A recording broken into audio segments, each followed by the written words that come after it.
राधे राधे दोस्तों, आप सभी का एक बार फिर से स्वागत है मेरे शिव भक्ति चैनल में। आज मैं आपके लिए कहानी लेकर के आई हूँ भगवान का खेल निराला। एक समय की बात है, गोवर्धन नाम का एक पशुपालक अपनी पत्नी दामिनी के साथ विजापुर नामक गांव में रहता था। वो अपने मवेशियों को चारे के लिए पास के पहाड़ों पर ले जाता था। सारा दिन वहीं बिताने के बाद शाम को वो उनके साथ घर लौट आता था। दामिनी, मैं मवेशियों को पहाड़ों पर ले जा रहा हूँ और शाम को लौटूंगा, तुम ध्यान रखना। अरे, बिना कुछ खाए कहाँ जा रहे हो? नाश्ता कर लो फिर चले जाना। मैंने नाश्ता तैयार करके रखा हुआ है। हाँ, नाश्ता करके जाऊंगा। तुम मुझे थोड़ा ताज़ा मक्खन दे दो जो तुमने कल रात मिट्टी के बर्तन में बनाया था। भाई, आप तो कभी मक्खन खाते नहीं, फिर आप क्या करोगे उसका? किसे खिलाओगे उसे? किसी को नहीं। पहाड़ों के रास्ते में एक भगवान कृष्ण की मूर्ति है और कोई भी उन्हें कभी कुछ नहीं चढ़ाता। मैंने सोचा क्यों ना आज उन्हें ताज़ा बनाया हुआ मक्खन अर्पित किया जाए, है ना? उनको भी अच्छा लगेगा और हमारे पास और कुछ तो है नहीं, तो कम से कम हम मक्खन तो चढ़ा ही सकते हैं। ओह, ये तो बहुत अच्छा ख्याल है, लेकिन हमारे मवेशियों का भी ख्याल रखना। इन दिनों आप ज़्यादा ही आध्यात्मिक होते जा रहे हैं, कहीं उनसे ध्यान ना हट जाए आपका। हाँ, रखूंगा।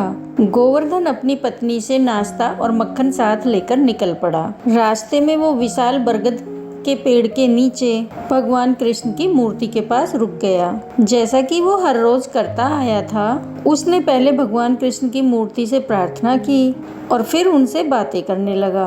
वो उनसे अपनी दिनचर्या के बारे में बात करने लगा। हे कृष्ण, जंगल के सभी खतरों से मेरे मवेशियों को बचाने के लिए आपका बहुत बहुत धन्यवाद।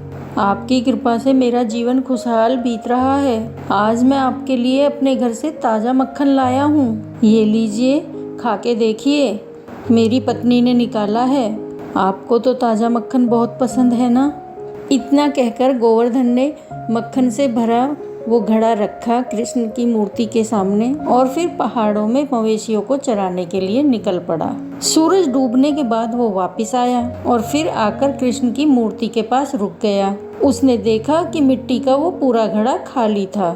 खाली घड़े को देखकर वो आश्चर्यचकित हो गया और भगवान ने उसकी भेंट स्वीकार कर ली। यह सोचकर वह काफी प्रसन्न हो गया। हे कृष्ण, आपने आखिरकार मुझ पर दया की और मेरी भेंट स्वीकार कर ली। आप मेरी सारी बातें सुन लेते हैं। आज आपने मेरी भेंट स्वीकार कर ली, मैं तो धन्य हो गया। अगर आप रोज स्वीकार करें तो मैं प्रतिदिन आपके लिए खुशी से रोज मक्खन भेंट करूंगा, शुद्ध घर का निकला हुआ मक्खन। गोवर्धन ने अपनी अपार प्रसन्नता व्यक्त की। वह बोलता ही जा रहा था। भगवान कृष्ण को गोवर्धन की मासूमियत और अत्यंत शुद्ध भाव भा गए। वो इस पर इतने प्रसन्न हो गए कि वो उसे दर्शन देने के लिए साक्षात उसके समक्ष हाजिर हो गए और फिर बोले, गोवर्धन, हमें तो मक्खन बहुत पसंद है, तो हम इसे स्वीकार क्यों नहीं करेंगे? गोवर्धन भगवान कृष्ण की आवाज़ सुनकर चौंक गया। उसे यकीन ही नहीं हुआ कि ये हकीकत है। भगवान कृष्ण, क्या आप स्वयं मुझसे बात कर रहे हैं? मैं तो आपकी आवाज़ सुनकर ही धन्य हो गया, पर अगर ये आप ही हैं तो मैं भला आपको देख क्यों नहीं सकता? और अगर आप मुझे दर्शन देंगे तो मुझे यकीन हो जाएगा। गोवर्धन की इच्छा के अनुसार भगवान कृष्ण उसके सामने प्रकट हो गए और गोवर्धन पूरी तरह से आश्चर्यचकित हो गया। हे प्रभु, आज तो मैं धन्य हो गया। आप साक्षात मेरे सामने हैं। मैं आपका बहुत बड़ा भक्त हूँ। मैं प्रतिदिन आपको यहाँ आकर के मक्खन का भोग लगाऊंगा। उसके अलावा मैं आपके लिए और क्या कर सकता हूँ? हमें तुम्हारे द्वारा चढ़ाए जाने मक्खन के अलावा और कुछ नहीं चाहिए। तुम्हारी भक्ति से हम अति प्रसन्न हुए और मैं तुम्हें वरदान देना चाहता हूँ। तुम जो चाहो मांग सकते हो। हे कृष्ण, मेरे पास जो भी कुछ है मैं उसमें पूरी तरह संतुष्ट हूँ और मुझे कुछ नहीं चाहिए। मैं केवल हर दिन आपके दर्शन करना चाहता हूँ। ठीक है, हम तुम्हें ये वरदान देते हैं, लेकिन एक शर्त है। ये बात तुम कभी किसी को नहीं बताओगे। क्या तुम ऐसा कर सकोगे? मैं आपसे वादा करता हूँ ये बात मैं कभी किसी को नहीं बताऊंगा। अब अगर आप आज्ञा दें तो मैं चलूं। बछड़े अपनी माताओं की प्रतीक्षा कर रहे होंगे, उनके बिना वो विचलित होते होंगे प्रभु। जरूर जाओ गोवर्धन, कल हमारे लिए ताज़ा मक्खन लाना मत भूलना। जरूर ले आऊँगा प्रभु, जरूर। ठीक है गोवर्धन, तो फिर कल मिलते हैं। और फिर भगवान कृष्ण अंतर्ध्यान हो गए और गोवर्धन घर लौट आया। आज की घटना के बारे में उसने अपनी पत्नी तक को भी नहीं बताया, लेकिन अगले दिन वह मक्खन का घड़ा लेकर वो घर से निकल पड़ा। वो घड़ा कृष्ण की मूर्ति के सामने रखकर वो फिर से उनसे प्रार्थना करने लगा, भगवान कृष्ण कृपया मेरी भेंट स्वीकार करो, मैं आपके लिए मक्खन लाया हूँ। भगवान कृष्ण गोवर्धन के सामने आज फिर प्रकट हुए। गोवर्धन के मन में एक शंका थी। उसने भगवान कृष्ण से पूछ ही लिया, प्रभु एक बात बताइए, आप हम सबके लिए हमेशा हाजिर हैं और आप अपने सभी भक्तों का ध्यान रखते हैं, लेकिन आप कभी एक शब्द नहीं बोलते और हर समय खड़े रहते हैं। आप थक जाते होंगे ना? आपको कभी कभी आराम भी कर लेना चाहिए। मैंने ठीक कहा ना प्रभु? गोवर्धन, तुम पृथ्वी लोक के मनुष्य भी अजीब होते हो। जब तक भगवान जवाब नहीं देता तुम कहते हो कि भगवान का अस्तित्व नहीं है। अब जब हमने तुम्हें दर्शन दिए तो तुम हमें ही सुझाव देने लगे। अच्छा होगा कि कल से हम दर्शन ना दें। हे भगवान, कृपया ऐसा ना करें, मुझसे गलती हो गई। मुझे आपकी चिंता होती है कि आप हर समय खड़े रहते हैं, आप बिल्कुल आराम नहीं करते हैं, आपको थोड़ी देर बैठने तक नहीं मिलता, आप थक जाते होंगे ना। तुम्हारी भक्ति के अलावा तुम्हारी मासूमियत ने भी हमारा दिल जीत लिया है। तुम्हारे इस प्रश्न का उत्तर हम तुम्हें एक उदाहरण देकर समझाते हैं। क्या तुम उदाहरण सुनने के लिए तैयार हो?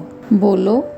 जी प्रभु, जरूर। इस स्थान पर हम रोज विभिन्न प्रकार के भक्तों को देखते हैं। हम चाहते हैं कि आज तुम भी यहाँ रुककर उन सभी भक्तों को देखो, लेकिन एक शर्त कि तुम उन्हें हमारी उपस्थिति के बारे में नहीं बताओगे और किसी भी बात की प्रक्रिया भी नहीं दोगे। सिर्फ चुपचाप देखते रहोगे कि क्या हो रहा है, ठीक है? पर प्रभु, अगर मैं सारा दिन यहीं खड़ा रहूं तो मेरी मवेशियों का क्या होगा? उनका ध्यान कौन रखेगा? हम करेंगे तुम्हारे मवेशियों की देखभाल, इसकी चिंता तुम मत करो। जाओ, पेड़ के पीछे चले जाओ। इतना कहकर भगवान कृष्ण अंतर्ध्यान हो गए। गोवर्धन पेड़ के पीछे जाकर इंतजार करने लगा। वो सोच रहा था कि भगवान कृष्ण उसकी शंका को कैसे दूर करेंगे। कुछ समय बाद एक व्यापारी पैसों से भरी थैली लेकर वहाँ पर आया। हे प्रभु, मुझे बहुत खुशी है कि आपने मुझे इतना बड़ा वरदान दिया और आज मेरे प्रभु का उत्तर भी मुझे समझ आ रहा है। उसने पैसे की उस थैली को मूर्ति के सामने रखा और प्रार्थना करने लगा। गोवर्धन पेड़ के पीछे खड़े रहकर यह सब देख रहा था। हे सर्वशक्तिमान प्रभु, मैंने अभी नया कारोबार शुरू किया है, कृपया उसमें अच्छे मुनाफों का आशीर्वाद दें। उसने अपनी प्रार्थना पूरी की और उसके बाद अनजाने में ही बिना पैसों की थैली उठाए वहां से चला गया। गोवर्धन ये सारा माजरा देख रहा था। उसने ये भी देखा कि वह व्यापारी पैसों की थैली वहीं पर भूल गया था। अरे, वो व्यापारी अपने पैसे यहीं भूल कर चला गया। अब मैं उसे याद भी नहीं दिला सकता, क्योंकि मैं भगवान कृष्ण की किसी भी बात पर प्रतिक्रिया ना करने की शर्त से बंधा हुआ हूँ। थोड़ी ही देर बाद एक गरीब आदमी आकर मूर्ति के सामने खड़ा हो गया और भगवान कृष्ण से प्रार्थना करने लगा। प्रभु, मैं बहुत गरीब हूँ, मेरे परिवार के पास खाने के लिए कुछ नहीं है और हम कई दिनों से भूखे हैं। मैं यहाँ आपकी शरण में आया हूँ क्योंकि आप लोगों के उद्धार करता है। मुझे कोई ऐसा मार्ग दिखाओ जिससे मैं अपने परिवार का भरण पोषण कर सकूं। जैसे ही उस गरीब आदमी ने भगवान कृष्ण से अपनी मदद करने की प्रार्थना की, उसे भगवान कृष्ण की मूर्ति के पास पैसों की थैली दिखाई दी। वो खुश हो गया और बोला, हे भगवान, आपने मेरी इतनी जल्दी इच्छा पूरी कर दी। अब मैं इन पैसों से अपने परिवार का भरण पोषण कर सकता हूँ। प्रभु, आप बहुत दयालु हैं। वो गरीब आदमी वहाँ से पैसों की थैली लेकर खुश होता हुआ निकल गया और उसके तुरंत बाद आया एक और भक्त, भोला राम, जो कि एक सपेरा था। वो भी प्रार्थना करने लगा, मेरे प्रिय कृष्ण, मैं सांपों को पकड़ने और लोगों की जान बचाने के काम से खुश हूँ, लेकिन मुझे कभी कभी डर लगता है। मेरे जीवन का कोई भरोसा नहीं है, मेरे परिवार में और कोई कमाने वाला नहीं है, इसलिए मैं आपसे प्रार्थना करता हूँ कि आप मुझे हर खतरे से बचाए रखें। यही मेरी आपसे प्रार्थना है। गोवर्धन अब भी यह सारा माजरा देख रहा था। उसी समय वो व्यापारी अपने सुरक्षा कर्मियों के साथ पैसों की थैली लेने वापस आया। उसने देखा कि पैसों से भरी हुई थैली वो गायब है और भोलाराम वहीं बैठकर प्रार्थना कर रहा है। उसने इसके लिए सपेरे को ही दोषी मान लिया। हे प्रभु, मैं पैसों की थैली यहीं पर भूल कर गया था, लेकिन अब वो दिखाई नहीं दे रही है। जरूर इसी आदमी ने उसमें से पैसे चुरा कर ले लिए होंगे। सुरक्षा कर्मियों ने भोलाराम को ही पकड़ लिया। मेरी बात मानो, मैं निर्दोष हूँ। जब मैं यहाँ आया तब यहाँ पैसे नहीं थे। क्या कहा तुमने? पैसे की थैली ही नहीं थी? मैं कुछ देर पहले ही यहीं पैसों की थैली भूलकर चला गया। यहाँ तुम्हारे अलावा कोई आता जाता भी दिखाई नहीं दिया। तुम झूठ बोल रहे हो। बताओ, तुमने पैसे कहाँ छुपाए? मैंने सचमुच कोई पैसों से भरी थैली नहीं देखी है। मैं निर्दोष हूँ, मुझे छोड़ दो। भोलाराम उनसे अपने छोड़ने के लिए विनती करता रहा। गोवर्धन को भोलाराम के लिए बहुत बुरा लग रहा था। हे भगवान, ये लोग तो बिना वजह एक निर्दोष आदमी को फंसा रहे हैं। पैसे की थैली तो उस गरीब आदमी ने ले ली है। प्रभु, आप तो सब कुछ जानते हैं। अब आप उसे नहीं बचाएंगे तो मैं सब जाके बता दूंगा। लेकिन भगवान कृष्ण ने कोई उत्तर नहीं दिया। ये देखकर गोवर्धन ने भगवान कृष्ण को किया हुआ वादा तोड़ दिया और उनके सामने आकर उनसे सारी सच्चाई बयान कर दी। भाई साहब, इस आदमी को छोड़ दो। इसने पैसे नहीं लिए हैं, ये निर्दोष है। क्यों? तुम कौन हो और तुम्हें कैसे पता कि उसने पैसे नहीं लिए हैं? मैं गोवर्धन हूँ, एक पशुपालक हूँ। मैंने एक गरीब आदमी को यहाँ से पैसे की थैली लेते हुए देखा है और वो कुछ ही देर पहले उस दिशा में गया है। आप जल्दी जाओगे तो आपको रास्ते में ही मिल जाएगा। तुम सच कह रहे हो? ठीक है, चलो, हमें उसे अभी ढूंढना होगा। सुरक्षा कर्मियों ने उस गरीब आदमी को ढूंढ लिया और उसे पकड़कर उससे सारे पैसे वापस ले लिए। उन्होंने निर्दोष भोलाराम को छोड़ दिया। भोलाराम उसका आभार व्यक्त करके वहां से चला गया। उस निर्दोष आदमी को इंसाफ दिलाकर गोवर्धन बहुत खुश था। उसने भगवान कृष्ण को फिर से याद किया। प्रभु, आप दर्शन दे सकते हो क्योंकि अब यहाँ कोई नहीं है। गोवर्धन के याद करने पर भगवान कृष्ण उसके सामने फिर से प्रकट हुए। उसने फिर भगवान के सामने अपना संदेह व्यक्त किया। प्रभु, आप चुप क्यों थे जबकि आपके सामने ये पूरी घटना हुई? जैसे मैंने किया, आप भी तो इस समस्या का समाधान कर सकते थे। आपने कुछ क्यों नहीं किया? गोवर्धन, क्या तुम्हें एहसास है तुमने अभी क्या किया? मैंने एक निर्दोष आदमी को बचाया क्योंकि मैंने सब कुछ देखा है। मुझे पता है कि पैसे की थैली उस गरीब आदमी ने ले ली थी, लेकिन निर्दोष भोलाराम को ऐसे अपराध की सजा मिलती जो कि उसने किया ही नहीं। इसलिए मैंने आपकी शर्त तोड़ दी और एक निर्दोष आदमी को बचाने के लिए सच कहा। तुम्हें लगता है कि तुमने भोलाराम को बचाया, लेकिन वास्तव में तुम ही उसकी मृत्यु का कारण बन गए हो। जानते हो कैसे? तो हे भगवान, क्या मैं उसकी मौत के लिए जिम्मेदार हूँ? वो कैसे? मुझे समझ में नहीं आया प्रभु। गोवर्धन, हम जो भी कर्म करते हैं वे एक दूसरे से जुड़े होते हैं। हमें सिर्फ अपने कर्म करते रहना है, लेकिन जो हो रहा है उसके खिलाफ जाने की कोशिश कभी नहीं करनी चाहिए, क्योंकि इससे आपदा ही आएगी। इसलिए मैंने तुम्हें सिर्फ दर्शक बने रहने के लिए कहा था, किसी भी चीज का जवाब देने के लिए नहीं कहा था। पर भगवान, मुझे इसमें अपनी गलती समझ में नहीं आई। कृपया मेरा मार्गदर्शन करें। बताता हूँ। सबसे पहली बात ये है कि भोलाराम का कुछ समय पहले ही निधन हुआ है।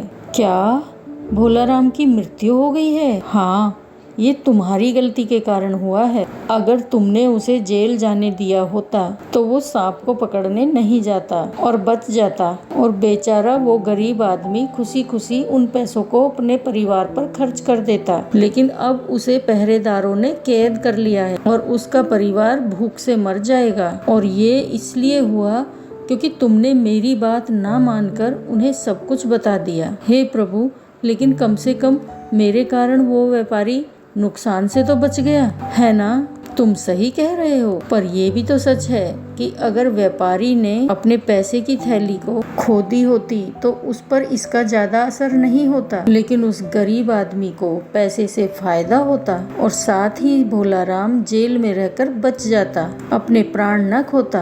आपने जो कहा वो बिल्कुल सच है कन्हैया, मुझसे बहुत बड़ी गलती हो गई। मुझे आपके इरादों का एहसास नहीं हुआ। आप तो सभी के प्रभु हैं, सबके कर्मों का हिसाब रखते हैं, लेकिन फिर भी आप शांत रहे, क्योंकि नियति में जो लिखा है वैसे ही होना चाहिए। आप ही हैं जो हमारे भाग्य का फैसला करते हैं, लेकिन मैं आपकी मंशा को नहीं समझ सका। कृपया मुझे क्षमा कर दें प्रभु, मुझसे बहुत बड़ी गलती हुई प्रभु, बहुत बड़ी गलती। इसमें गलती तुम्हारी नहीं है गोवर्धन, ये तो होना पहले से ही तय था, इसलिए परिणाम के बारे में मत सोचो। तुम सिर्फ अपना कर्तव्य करो और उसका फल देना भगवान के हाथों में छोड़ दो। इतना कहकर भगवान कृष्ण फिर से अंतर्ध्यान हो गए और गोवर्धन अपना मिट्टी का घड़ा लेकर वापस अपने घर लौट आया। वो इस घटना को भूल गए। अगर आपको ये कहानी पसंद आई है तो लाइक करें, शेयर करें और अगर चैनल पर नए हैं तो चैनल को सब्सक्राइब करें। राधे राधे, जय श्री कृष्ण, जय श्री श्याम।